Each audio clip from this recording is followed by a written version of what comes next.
Chapter 3. God feeds Ezekiel a scroll. He said to me, "Son of man, eat what you see in front of you. Eat this scroll. Then go and speak to the people of Israel." So I opened my mouth, and he fed me the scroll, saying, "Son of man, eat this scroll I am giving to you, and fill your belly with it." So I began to chew it, and it tasted like sweet as honey. Then he said, "Son of man, now go to the people of Israel and speak my words to them. I am not sending you to a nation that speaks a difficult foreign language, but to the people of Israel, not to a nations whose complex languages you cannot understand, and who speak words you cannot even pronounce. Surely, if I sent you to them, they would listen to you. But the people of Israel will refuse to listen to you because they refuse to listen to me. The whole family of Israel has a hard heart and is stubbornly defiant. But now I will make you as stubborn and defiant as they are. I will make your resolve as hard as the hardest stone, even harder than flint. So do not fear them or be afraid because of their angry stares, for they are a tribe of rebels." Then he said, "Son of man, listen carefully and take to heart everything I say to you.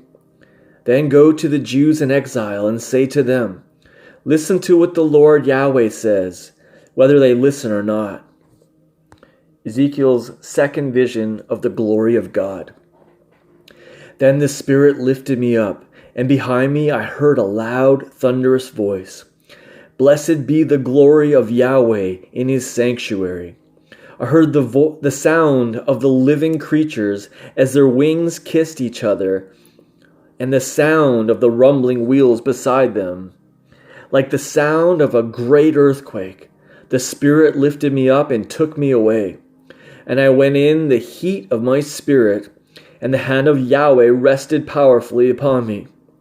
The Spirit took me to Tel Abib, the very place where the Jewish exiles were living because of the river, beside the river Chebar.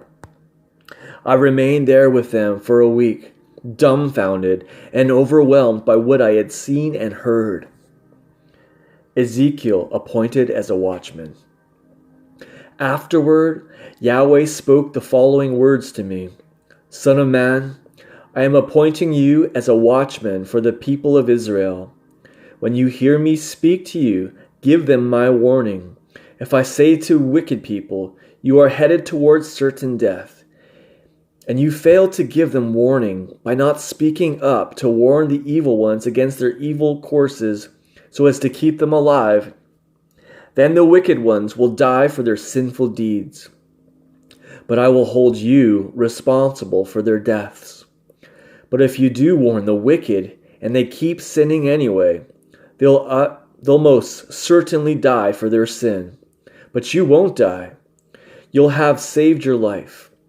And if the righteous people turn away from righteous living and pursue a life of sin, I will set calamities before them, and they will die. Because you did not give them warning, they will die for their sinful deeds, and all the righteous deeds done earlier in life will not be remembered. But I will hold you responsible for their deaths.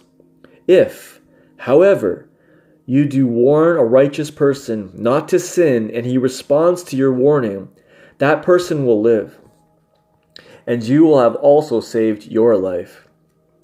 Ezekiel's third vision of Yahweh's glory.